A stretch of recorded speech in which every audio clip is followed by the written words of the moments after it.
Hello friends, welcome to a new video titled Parts of a Sentence. In the previous video, we have read about sentence, what do we call a sentence, and in this video, we will continue with the parts of a sentence, how a sentence is made, what are there, and how do we find out them.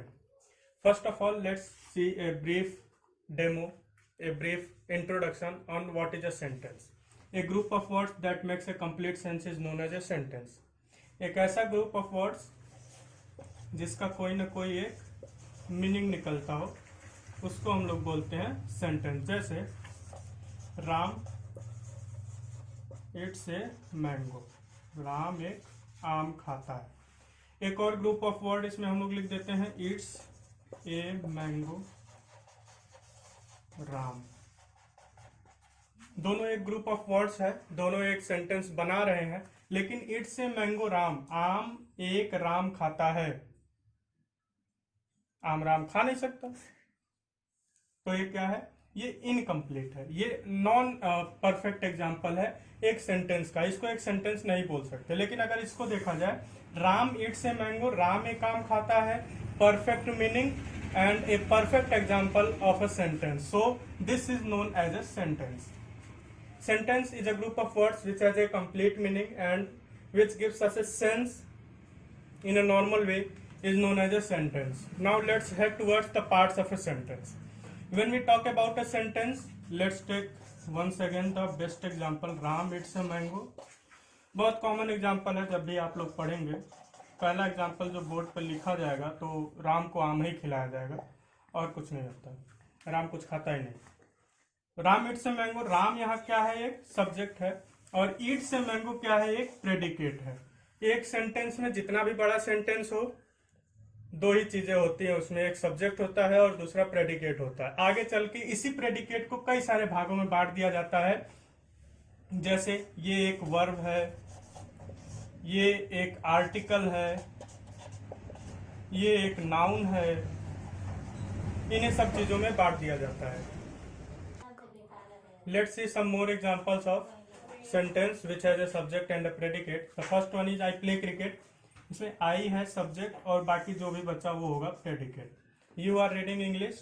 You है एक subject. Are reading English predicate. I am teaching you. I subject. Am teaching you predicate. एक sentence में subject generally पहला word ही होता है। उस subject को छोड़ करके बाकी जितना भी बड़ा सेंटेंस बच जाए, जब तक फुल स्टॉप ना लगे, वो सभी चीजें प्रेडिकेट में आ जाती हैं। बाद में हम लोग पढ़ेंगे कि प्रेडिकेट में कौन कौन सी चीजें होती हैं, लेकिन एक जनरल रेफरेंस के लिए सब्जेक्ट को सभी चीजों में अगर छोड़ दिया जाए तो जो भी हमारे पास बचता है, play cricket, are reading English, am teaching you, ये सभी क्या है? ये प्रेडिकेट्स है। Let's see some different techniques to find out subject in a sentence. एक सेंटेंस में सब्जेक्ट क्या है उसको पता करने के लिए हम लोग देखते हैं। जनरली हम लोग WH क्वेश्चंस पूछते हैं सेंटेंस में, ये पता करने के लिए कि सब्जेक्ट कौन सा है। WH क्वेश्चंस मतलब हु पूछ लेते हैं और पूछते हैं व्हाट। ये दो तरह के हम लोग क्वेश्चंस करते हैं एप्लीकेबल वे में सब्जेक्ट पता करने के लिए। इसमें अगर देखा जाए तो आई प्ले क्रिकेट, यहाँ पे इसका मतलब होता है मैं क्रिकेट खेलता हूँ।